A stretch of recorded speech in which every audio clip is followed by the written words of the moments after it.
नहीं, डिक्रीज तो कर रही है बेटा। एक तो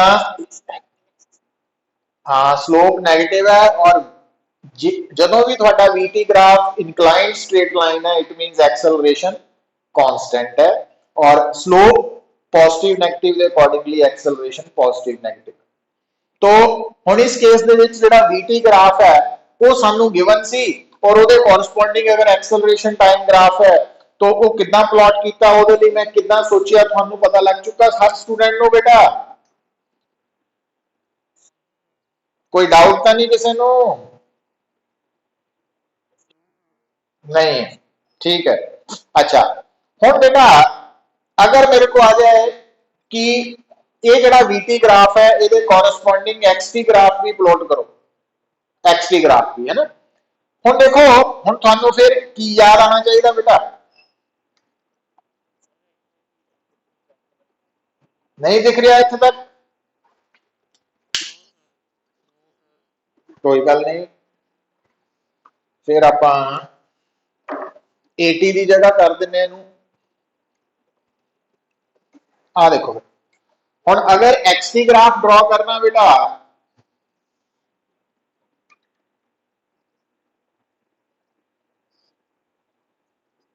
तो ये आपां अच्छा, हुण क्योंकि ये यूनिफॉर्म मोशन है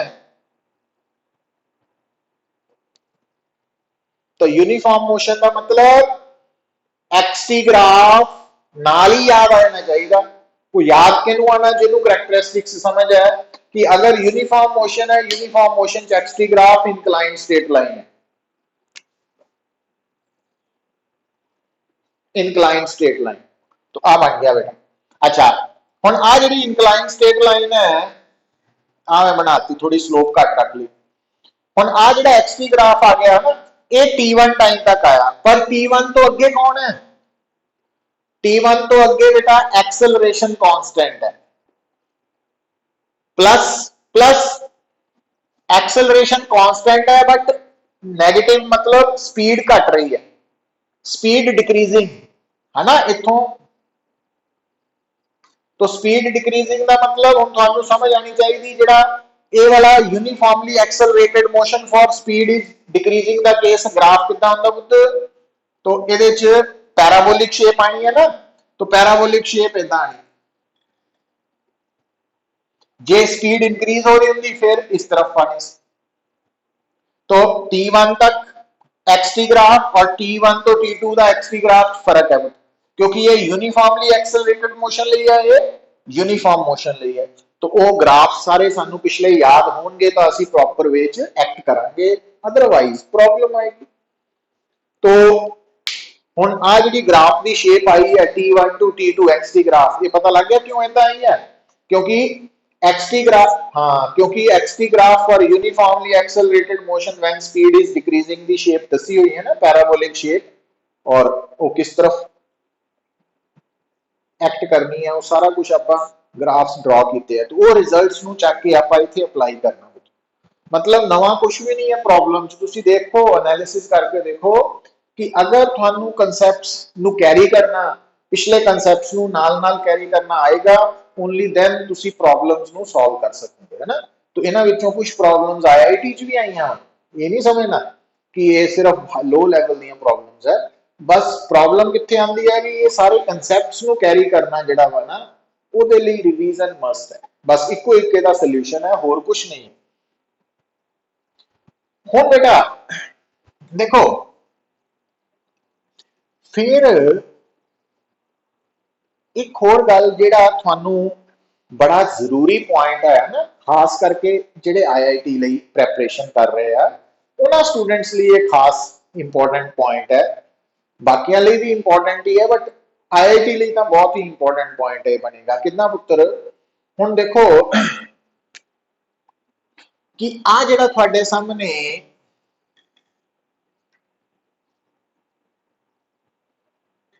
ग्राफ है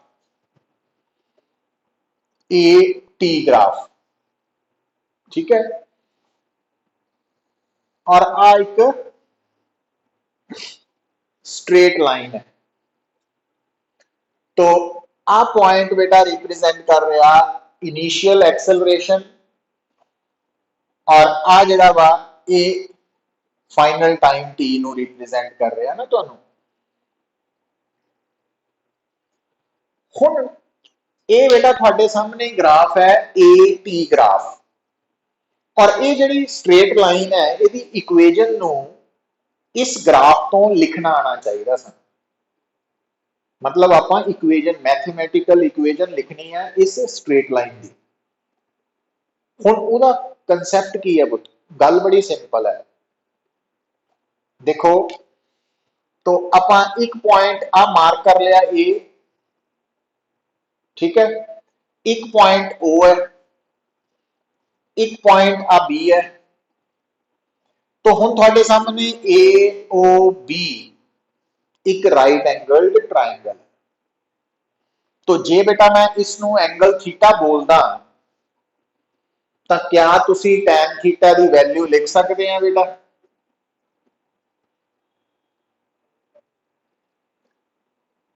परपेंडिकुलर ओवर बेस। तो आप लिख देने ए ओ बाय ओ बी, है ना, ठीक है, आप लिख दिया। हम देखो बेटा ए ओ बाय ओ बी, फिर बेटा आ जड़ा पॉइंट है ये मैं होर कंसीडर कर लिया सी पॉइंट, ठीक। हम सी दे कॉरस्पॉन्डिंग आ वाला टाइम और आ टाइम अलग है, आ टाइम और आ टाइम अलग है। पर हुण इहदे च मैं गल फर्क दसन लगा पुत, जिहड़ा आ टाइम है ना ये ग्राफ दे विच आ वाला टाइम फिक्स्ड टाइम है। फिक्स्ड मतलब जिथे इंटरसेप्ट है। तो इस टाइम नु मैं टी नॉट ले लेना क्योंकि ये इंटरसेप्ट है। जिदा आ वाला इंटरसेप्ट पॉइंट है इनू मैं ए नॉट ले लिया, ये भी इंटरसेप्ट पॉइंट है टी नॉट, है ना। तो आ जड़ा मैं पॉइंट सी सिलेक्ट किया ना ग्राफ के ऊपर, जिथे मर्जी मेरी मर्जी है मैं सिलेक्ट कर लिया। तो ये कॉरस्पॉन्डिंग टाइम वेरिएबल टाइम है और ये कॉरस्पॉन्डिंग एक्सेलरेशन ये आ गई। हुण आ भी ट्राइंगल नजर आ रही है थानू राइट एंगल। हुण इस राइट एंगल ट्राइंगल च टैन थीटा की है, तो यदा नाम मैं आप रख दें सी डी ओवर डीवी का नाम रखता। अच्छा हुण बेटा लैफ्ट साइड दोनों की बराबर है, यदा मतलब आप की लिख सकते हैं C D over DV is equal to A over O B. हुण सी डी सी डी दी वैल्यू है ए, डीवी डीवी की वैल्यू की आ रही है बेटा टी नॉट माइनस टी, और एओ ए नॉट ओवर ओबी, ओबी की वैल्यू की है टी नॉट माइनस जीरो, है ना, टी नॉट ही हो गई। हुण बेटा ए की बन गया थोड़ा A naught over T naught into T naught minus T. तो A is equal to A naught minus A naught T naught. तो आ बेटा इस ग्राफ की इक्वेजन बन गई। अच्छा हुण इन्ना जोर लगा के आपां जिहड़ी इक्वेजन बनानी सीखी है किहड़े ग्राफ की सीखी है एटी। पर घबराना नहीं, जे मान लो पुत्र ए वीटी ग्राफ है तो बस इतने सिंबल ही चेंज हो, आही लिखिया ये नजर नहीं आ रहा। हाँ फिर बोलो पुत्र, आ दिख रहा, हाँ A naught by T naught पुत्र, हाँ क्रॉस मल्टीप्लाई करता ना सारा। तो A is equal to A naught minus A naught by T naught into T. अच्छा हुण ये सारा कुछ आप सीखिया एटी ग्राफ लिए, है ना, इन्ना जोर लगा के इनू आप वीटी लिए भी वरत सकते हैं। मान लो कल नू आ वाला ग्राफ वीटी ग्राफ है, बस इतने सिंबल ही वरतने हैं, फर्क होना वी नॉट होना वी हो जाना। तो तुसी आ सारी डिस्कशन जिथे ए है उन्होंने वी, ए नॉट ਨੂੰ v नॉट, बाकी सारा कुछ सेम हो जाना। अच्छा जे ग्राफ x की है पुत्र तो फिर आ x नॉट हो जाना, आ x हो जाना। तो ये सारा कुछ मतलब गल ਨੂੰ ਸਿੱਖੋ, ਕੱਲੀ ਕੱਲੀ ਚੀਜ਼ ਨੂੰ ਨਾ ਦੇਖੋ, ਉਹਦੇ ਚ ਸਿਮਿਲੈਰਿਟੀ ਨੂੰ ਨੋਟ ਕਰਨਾ। ਜਿਨ੍ਹਾਂ ਨੇ ਤਾਂ ਅੱਗੇ ਤੱਕ ਜਾਣਾ ਚਾਹੁੰਦੇ ਆ ਨਾ ਉਹ ਤਾਂ ਇਹ ਨੋਟ ਕਰਨਗੇ, ਕੰਮ ਸੌਖਾ ਕਰਨਾ। ਤੇ ਜਿਨ੍ਹਾਂ ਨੇ ਇੱਥੇ ਹੀ ਰਹਿਣਾ ਵਾ तो उन्होंने तो पुत टाइम तो निकल ही जाना ना, तुहानू दस्सिया होया टाइम वेरीएबल है, कुछ ना भी करोगे तो भी साल 2 साल 3 साल 4 साल निकल ही जाना है ना, सारी जिंदगी निकल जानी।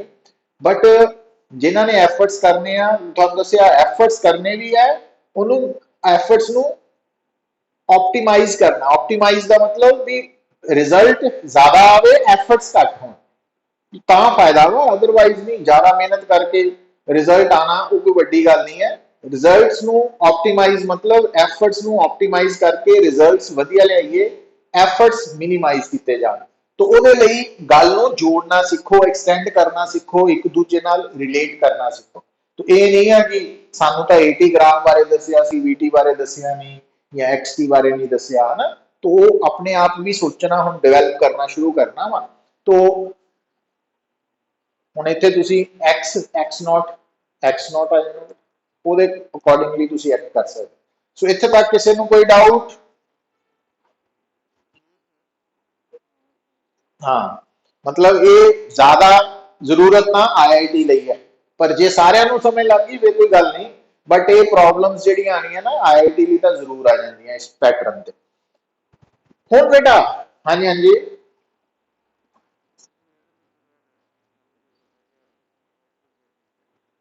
सी पुत्र जनरल पॉइंट है ना, जेड़ा ए और बी है, जेड़े ए और बी है ना वो फिक्स्ड पॉइंट्स है, जेड़ा सी है वो जनरल पॉइंट है, वो असी एनी टाइम दे कोरस्पोंडिंग लिया ना जनरल टाइम दे, तो वो कोरस्पोंडिंग हाँ वो इक्वेशन बनाने दे लिए। हाँ बाकी जिन्हों मिस हो रहा मैं लेक्चर अपलोड हो जाएगा, दोबारा देख लेना पुत्र, है ना। वो डिटेल दे विच ना सारे डिस्कशन, क्योंकि नैट की ये प्रॉब्लम हो जाती है, तो जे एक भी लाइन मिस हो जाए फिर गड़बड़ हो जाती सारी। ऑनलाइन की ये प्रॉब्लम है। हुण देखो बेटा, जदों तुसीं गल कर रहे हैं इस पूरे टॉपिक की, है ना, लिसन पुत्र एक गल होर जिहड़ी कि मिसकनसैप्शन है साडे दिमाग च, वो की है? मिसकनसैप्शन ये है बेटा कि जिहड़ी नैगेटिव एक्सेलरेशन है, गल नूं ध्यान नाल सुनियो पुत्र, मिसकनसैप्शन ये है कि साडे दिमाग दे विच ये है कि नैगेटिव एक्सेलरेशन का मतलब, नैगेटिव एक्सेलरेशन का मीनिंग रिटार्डेशन हुंदा, स्लोइंग डाउन हुंदा। हुण ये पॉइंट नूं भी क्लीयर करो। एक्चुअली बेटा गल सिर्फ इन्नी है, जिहड़ा मेन पॉइंट है ना, नैगेटिव एक्सेलरेशन पॉजिटिव एक्सेलरेशन का किते नहीं मतलब कि वो रिटार्डेशन है या वो स्पीडिंग अप है, इदां दा कुछ नहीं हुंदा। फिर गल कित्थों ये गड़बड़ हुंदी कित्थों शुरू है, क्योंकि 9th लैवल तो जदों सानू ये कंसैप्ट्स इंट्रोड्यूस किए जाते हैं ना, तां सानू ईजीली समझाने के लिए कुछ गल्लां नूं सिंपलीफाई ओवर सिंपलीफाई कर दिता जाता, पर वो पॉइंट्स जिहड़े है ना वो जदों साडे दिमाग च रह जाते हैं तो वो उस टाइम तो असीं आसानी नाल मार्क्स ले लैंदे आ 9th 10th च ना, सानू याद करा दिता जाता भी जिथे एक्सेलरेशन नैगेटिव है, मतलब रिटार्डेशन है, जिथे एक्सेलरेशन पॉजिटिव है उत्थे स्पीडिंग अप है, या इहदा उलट भी जे बॉडी स्पीड अप हो रही है तुसी एक्सेलरेशन पॉजिटिव लैनी है, जे स्लोइंग डाउन हो रही है तो एक्सेलरेशन नैगेटिव ले लेनी है। वो उस टाइम ते तां साडे लई ईजी हो के असीं अगे आ जांदे आ, बट अगे आके फिर वही पॉइंट साडे लई प्रॉब्लम खड़ी करते, तो उन्हां नूं आपां नूं रैक्टिफाई करना पएगा। वो की है रैक्टिफिकेशन बेटा? बड़ी गल सिंपल है। हुण देखो ये नोट कर लियो, जदों भी तुसी ये देखना होए कि जिहड़ी गिवन बॉडी है वो स्पीडिंग अप हो रही है कि स्लोइंग डाउन, ये नोट भी कर सकते हैं।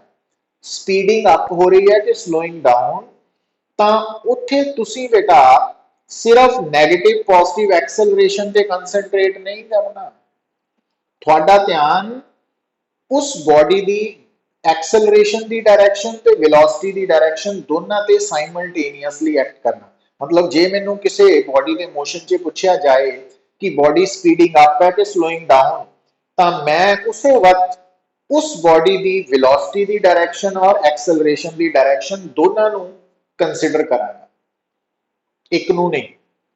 ते उस तो बाद फिर मैं आंसर देन लगे कि सोचांगा कि अगर बेटा मेरे सामने जिस बॉडी के बारे पूछा जा रहा कि वो स्लोइंग डाउन है कि स्पीडिंग अप है, तो ਉਹਦੇ बारे आंसर करने ਲਈ मैं जो आंसर करन लगा उस तो पहला मेरे दिमाग च दो गल्लां आउंदियां कि एक तो उस बॉडी की वेलोसिटी किस तरफ है ते एक्सेलरेशन की डायरेक्शन किस तरफ है।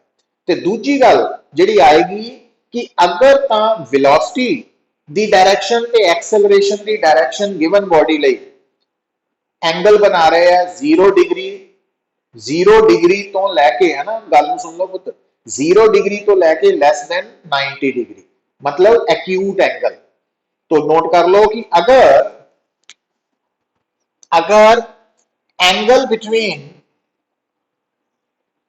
v vector and a vector is acute angle है ना,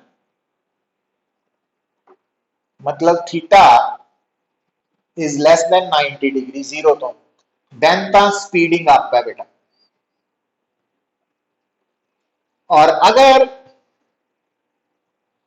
angle between velocity and acceleration is an obtuse angle है ना, मतलब थीटा ग्रेटर देन 90 डिग्री है 180 डिग्री तक, तो then slowing down, slowing down. तो ये प्रॉपर वे है स्पीडिंग अप ते स्लोइंग डाउन को ऑब्जर्व करने दे। अच्छा हुण जदों बेटा असीं करदे हां 1D मोशन की गल, हुण तुहानूं दस्सिया होया कि जदों असीं 1D मोशन की गल करदे हां ना, 1D मोशन दे विच असीं डायरेक्शन नूं प्लस माइनस साइन दे नाल जोड़ के देखदे हां। हुण ध्यान दिओ पुत्र, अगर मान लो थोड़ा आ पार्टिकल है, इस पार्टिकल दी वेलोसिटी और इस पार्टिकल दी एक्सेलरेशन दोनों सेम डायरेक्शन है, ठीक है। वेलोसिटी बेटा है 5 मीटर पर सेकेंड, एक्सेलरेशन है 2 मीटर पर स्क्वायर सेकेंड। हुण गल नूं सुनियो, हुण तुहानूं डाउट जिहड़ा मतलब मिसकनसैप्शन है उहनूं कंसैप्ट क्लैरिटी च किदां कन्वर्ट करना है। हुण आ अगर तुहाडे केस च है 1D च, तो अगर मान लो एक स्टूडेंट थोड़े चो एक स्टूडेंट इस प्रॉब्लम को सॉल्व करने लिए इनू पॉजिटिव डायरेक्शन मानता, तो ਉਹਦੇ ਲਈ v आएगा +5, ठीक है, वो इदा लिखेगा। तो जेड़ा मान लो दूजा स्टूडेंट है वो की कहता, वो कहता भी नहीं मैं तो इसनू नैगेटिव इधर नू नैगेटिव मनना। तो जेड़ा सैकेंड स्टूडेंट है ਉਹਦੇ कॉरस्पॉन्डिंग v की आएगी -5 और एक्सेलरेशन -2।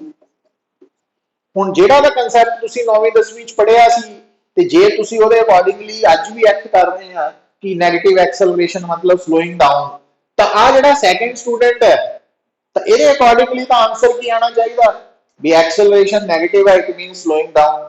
तो जेड़ा पहला स्टूडेंट है ਉਹਦੇ अकॉर्डिंगली आंसर आना चाहिए पॉजिटिव मींस स्पीडिंग अप। हुण इदा थोड़ी हो सकता भी इकली स्पीडिंग है इकली स्लोइंग है। तो ਇਹਦਾ मतलब जेड़ा एक्चुअल कंसेप्ट है वो की है, तुसी नोट करो, चाहे ऊपर वाला स्टूडेंट है चाहे नीचे वाला स्टूडेंट है, तो V और A ऊपर वाले स्टूडेंट लिए भी सेम डायरेक्शन च है और V और A नीचे वाले स्टूडेंट लिए भी सेम डायरेक्शन च है, तो एंगल 0 डिग्री है। मतलब जेड़ा आ वाला कंसेप्ट है ਉਹਦੇ अकॉर्डिंगली दोनों के आंसर सेम आएंगे, पर नेगेटिव पॉजिटिव लिए तुसी परेशान हो जाऊगा, एक ने स्पीडिंग अप लिखता एक ने स्लोइंग डाउन। इस कारण करके बेटा ये जो स्पीडिंग अप या स्लोइंग डाउन का कंसैप्ट है वो कितना याद रख लिया अज तो बाद कि कली एक्सेलरेशन की डायरेक्शन प्लस माइनस होने नाल स्पीडिंग या स्लोइंग डाउन नहीं पता लगना। ਉਹਦੇ ਲਈ ਤੁਸੀਂ ਕੀ ਚੈੱਕ ਕਰਨਾ, ਵੈਲੋਸਿਟੀ ਦੀ ਡਾਇਰੈਕਸ਼ਨ ਨੂੰ ਵੀ, ਹਾਂ ਵੈਲੋਸਿਟੀ ਦੀ ਡਾਇਰੈਕਸ਼ਨ ਨੂੰ ਵੀ ਸਾਈਮਲਟੇਨੀਅਸਲੀ ਪੁੱਤ ਕੰਸੀਡਰ ਕਰਨਾ। तो अगर वेलोसिटी और एक्सेलरेशन च एंगल लेस देन 90 डिग्री है फिर कहना स्पीडिंग अप, ते जे मोर देन 90 डिग्री है फिर कहना स्लोइंग डाउन। तो ये प्रॉपर वे है स्पीडिंग अप स्लोइंग डाउन के बारे। तो इत्थे तक किसी को कोई डाउट क्लियर है? हाँ जी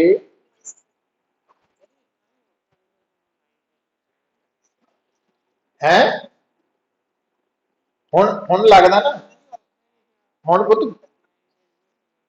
नहीं नहीं हुन 2 साल हो गए हैं ना पुत तुहानू, हुन तुहानू वो 9th 10th बारे हर गल सौखी ही लगनी है। ये टाइम दे नाल इसे जो टाइम आपां जो प्लस 2, हाँ बाकी चलो तुसीं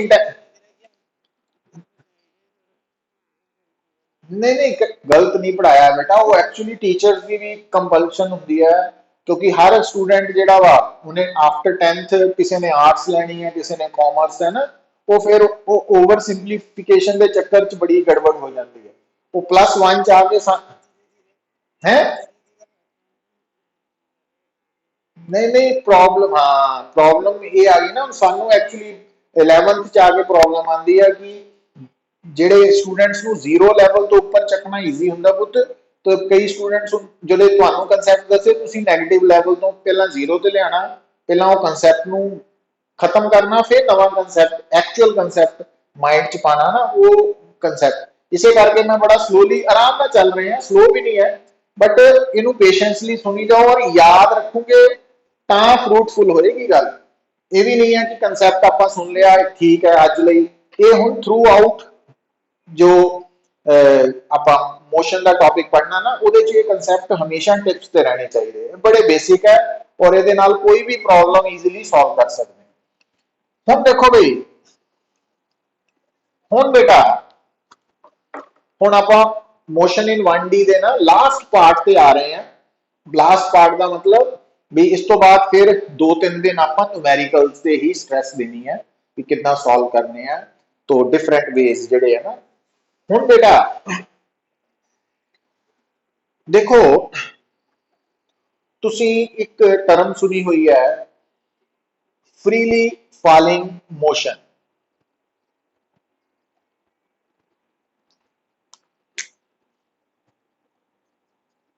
फ्रीली फॉलिंग मोशन, तो इस मोशन के बारे बेटा किसी को कोई आइडिया?